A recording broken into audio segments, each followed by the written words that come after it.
안녕하세요.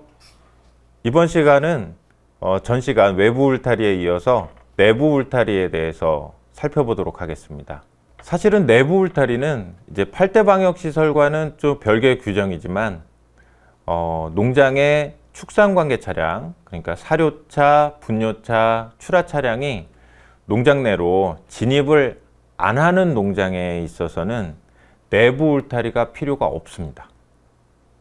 그런데 부득이하게 이제 사료차라든지 출하차라든지 농장 내를 출입하는 경우에서는 차량이 농장 내에 다니는 도로와 돼지와 사람이 다니는 그 도로를 구분을 하기 위해서 설치를 하라는 게 내부 울타리입니다. 기준은 사육시설과 1.2m를 떨어뜨려야 됩니다. 그래서 사실 내부 울타리를 사육시설과 1.2m를 떨어뜨려서 치는 경우에 상당 부분 축산관계 차량이 사료차라든지 뭐 출하차량 이런 차량들이 농장 내를 자유롭게 좀 편하게 이동하지 못하는 경우가 상당히 많습니다. 참고로 말씀드리면은 내부 울타리와 외부 울타리의 큰 차이점이 사육시설과의 이격입니다. 외부 울타리를 설치하면은 사육시설과 거의 붙여도 됩니다. 내부 울타리를 설치하는 경우에는 사육시설과 띄워야 되고요.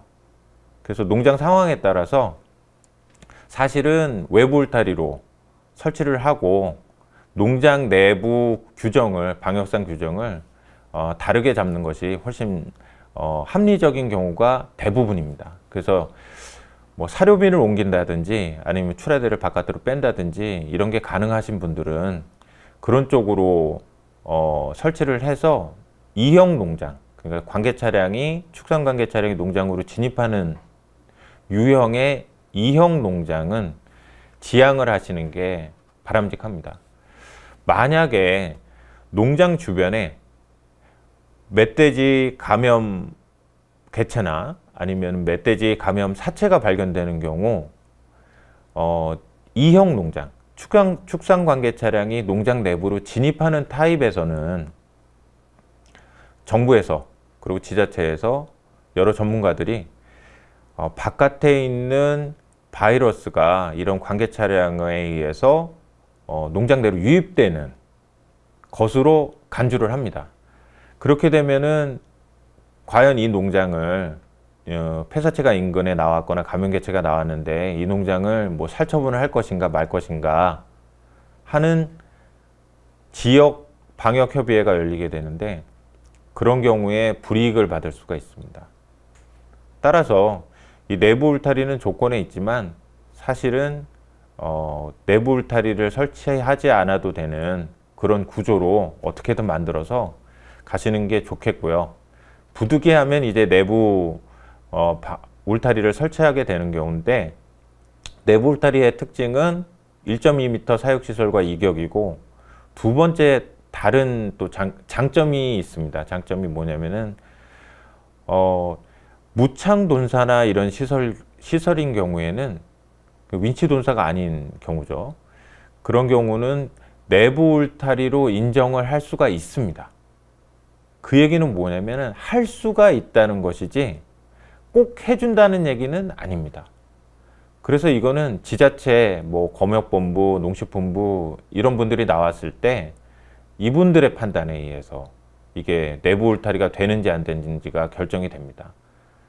그래서 여러 가지 논란이 있을 수가 있으니까 방역시설 점검을 받는데 혹시라도 뭐 다시 방역 라인을 설치하게 돼서 추가로 비용이 들고 이런 상황이 펼쳐지기 때문에 다시 한번 말씀드리지만 내부 울타리보다는 외부 울타리로만 그 안에 축산관계 차량이 진입을 안 하는 일형 농장으로 가시기를 권장드리고요. 처음에 저희가 이제 이 내부 울타리 조건을 만들 때는 사실은 이 재질이라든지 이런 거는 자유롭게 할 수 있도록 해놨습니다. 그러나 뭐 차광막이라든지 이렇게 좀 견고하지 못한 구조물로 만들었을 때는 유지도 어렵고, 그리고 최근에 인정을 잘 하지를 않습니다. 따라서 외부 울타리와 거의 같은 철골이나 석축, 벽돌 등으로 만들어야 되고요. 다만 높이가 30cm 정도 낮게 되는 거죠. 외부 울타리는 1.5m, 내부 울타리는 1.2m니까. 그리고 불편한 거는 내부 울타리 경우에는 사육시설과 1.2m를 띄어야 되기 때문에 이런 것 때문에 설치를 하기가 굉장히 어렵습니다. 그래서 내부 울타리로 대부분 가지 마시고 외부 울타리로 좀 가셨으면 좋겠습니다. 내부 울타리의 역할은 단 하나, 여기 축산 관계 차량이 농장 내부로 들어오는 2형 유형의 농장이기 때문에 이 차량과 농장 내부의 돼지, 사람이 다니는 이동로와 구분을 짓는 것이 내부 울타리가 되겠습니다. 네, 지면에서 1m 이상, 사육시설과 1.2m 이격을 해서 이 안으로만, 이 바깥에는 사료차가 사료를 볼 수 있고 다른 축산관계 차량이 들어갈 수가 있는데, 이 안에는 1.2m 이격을 둬서 돼지나 사람이 이 관계 차량이 다니는 도로와 교차하지 않도록 이렇게 만들어 놓는 것이 내부 울타리입니다. 사진에 나오는 지금 농장은 사실은 지금 이제 여기 차광망 등으로 내부 울타리를 구성을 했지만, 지금 이거를 다 막힌 벽으로 만들어 가지고 일형 농장으로 인정을 받았습니다. 내부 울타리인데요, 보시면은 이쪽에 망으로, 그러니까 여기가 농장 외부가 되는, 농장 내부에 축산 관계 차량이 다니는 곳이고요. 그 다음에 여기에 울타리를 하나 더 쳐서 사람과 돼지와 축산 관계 차량이 다니는 그 이동로를 구분을 짓고 있고요. 여기 보시면은 이건 차광막으로 지금 하고 있는데, 대부분 한두 달 뒤에 가보면 이게 다 떨어져 가지고 바람에 막 날리고 있고, 그러면 또 이제 점검하러 와가지고 과태료를 내리고 뭐 이러는 경우가 많아서, 이건 역시도 이제 구조가 좀 견고한 재질로 되어 있는 게 좋겠고요.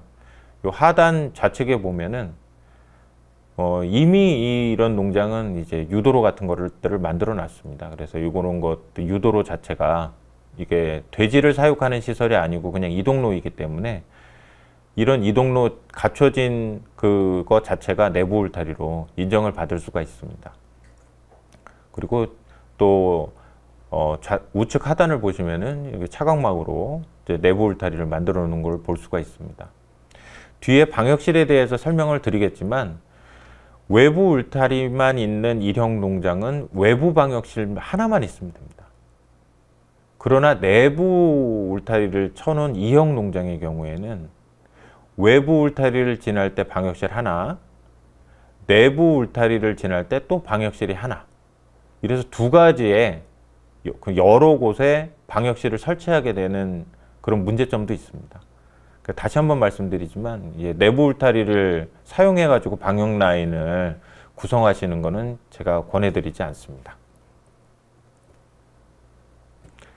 네, 유형에 대해서 좀 말씀을 드리면, 1유형은 축산관계 차량이 내부 울타리로 진입하지 못하는 시스템이고, 2유형은 축산관계 차량이 외부 울타리 내로는 진입하지만 내부 울타리가 있어서 사람 이동 동선과 차량 이동 동선이 구분이 되는 시스템입니다. 사실은 3유형도 있어요. 그 1유형도 아니고 2유형도 아닌 3유형 통제불능입니다. 그래서 이런 농장은 아마 사육시설 폐쇄 쪽으로 정부에서 만들려고 노력 중이죠. 네, 이제까지 내부 울타리에 대해서 알아봤습니다. 고생하셨습니다.